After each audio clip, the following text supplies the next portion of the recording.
Um,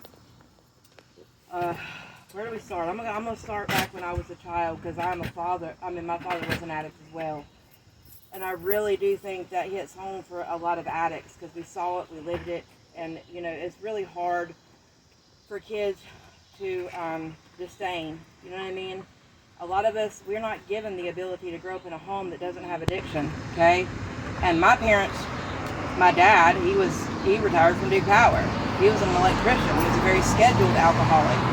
So he could still work and maintain a 72-acre farm, but yet at 4 o'clock his life ended. Okay, and that's when the other side of him come out. So as a child, I had to deal with that. I left home early when I was 14. I moved in with my first husband's family. And believe it or not, I was going to church at that time. Going to church, and that's how I escaped the first time from the reality of addiction. When I got married to my first husband, we were married a couple years. I was young. It didn't work out. I dabbled my addiction in my early years, in my 20s, with alcohol. I really never dealt with any street level drugs until I met my current husband. I met my current husband when I was 26. And he had just got out of prison. And a lot of people would have looked at me and said, "Courtney, you got 2 small kids. Are you crazy?" But when I met this man, I knew that all he needed was a chance. And I was clean at this time, I was. And I thought that I could help him navigate life and be a better person. But little did I know we would go down a journey that would end us up homeless.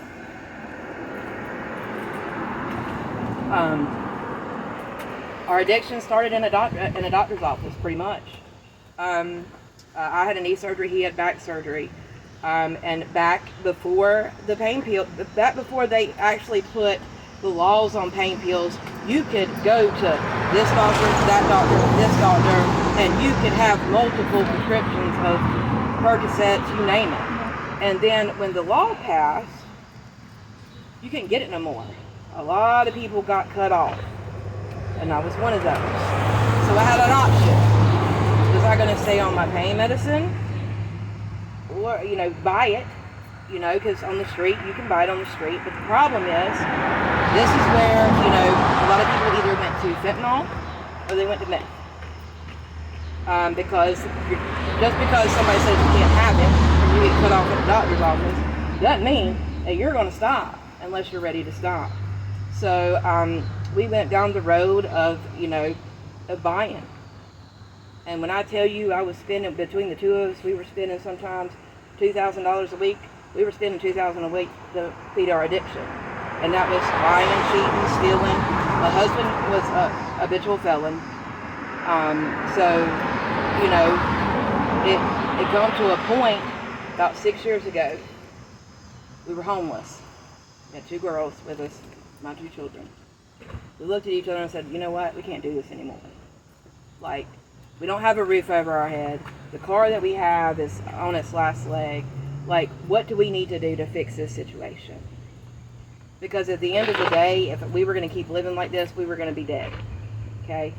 And I thank God every single day that I'm able to get to be here and to tell people my testimony. Because at the end of the day, I shouldn't be alive.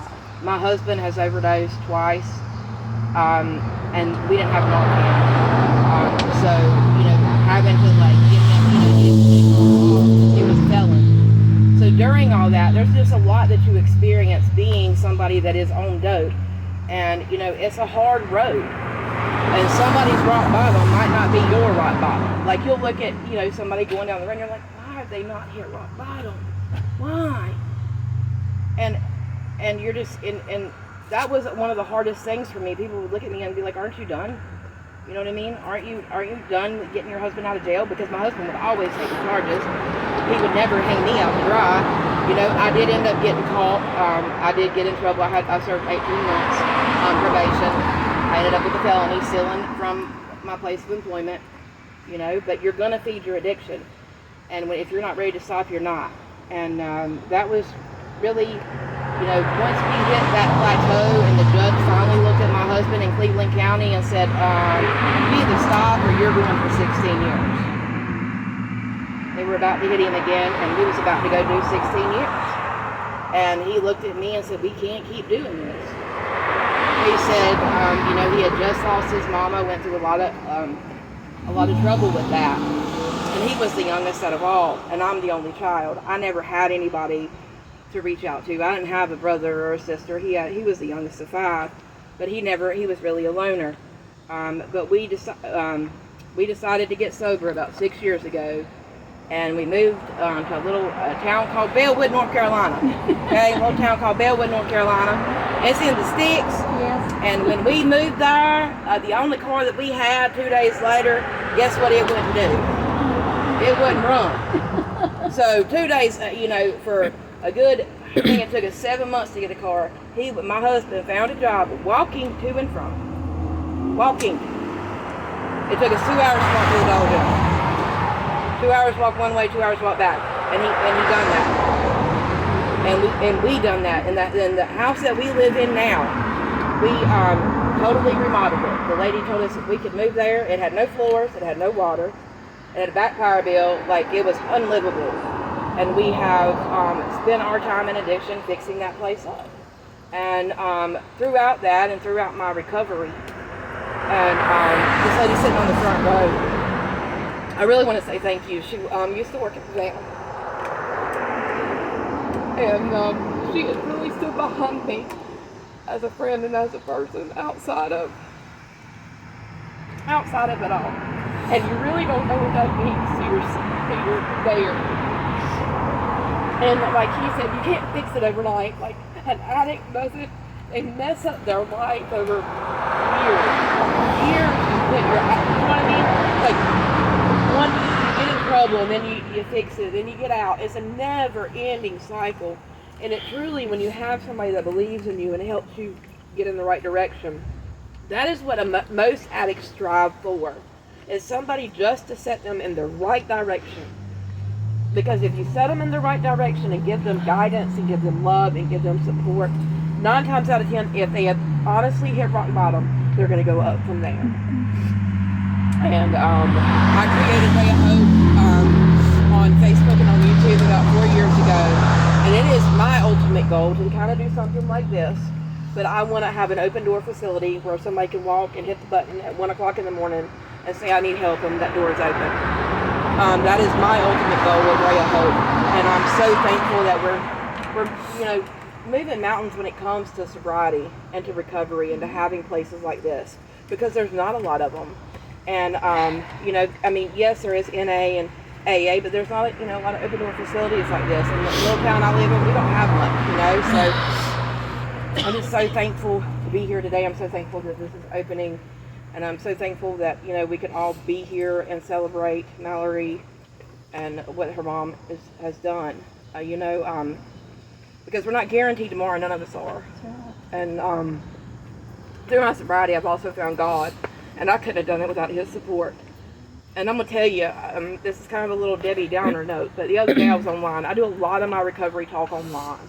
I go on live on Facebook, YouTube, I do TikTok. And I had a guy, Blake Martin, he's one of the preachers on Facebook. I don't know if y'all ever watch Facebook. But he told me just because I was on Suboxone that I was still a dope head. That really bothered me to my core, and that's another one of the problems that we have amongst recovery. Everybody recovers differently. Just because this person done it without medicated assisted treatment doesn't mean this person can. And we have to end the stigma, because if that would have been anybody else in recovery, could you imagine? You know what I mean? And this person has, almost 200,000 followers. So a person saying, oh, you're still this, and you're like, well, man, I'm not chasing the dope man no more. I'm not out at 5 o'clock in the morning trying to find my next high. And nowadays, finding your next high can be your death, because fentanyl it does not play. And sometimes Narcan will not even bring you back. And that is just the raw reality of it. And, that just bothered me. But I just wanted to put that out there, to love somebody in recovery, no matter where they are at, and no matter what resources they may need. We all matter, and God died for us all, and He loves us all. But I just really thank you for this opportunity. Thank you so very much, and thank you for everything that everybody has done.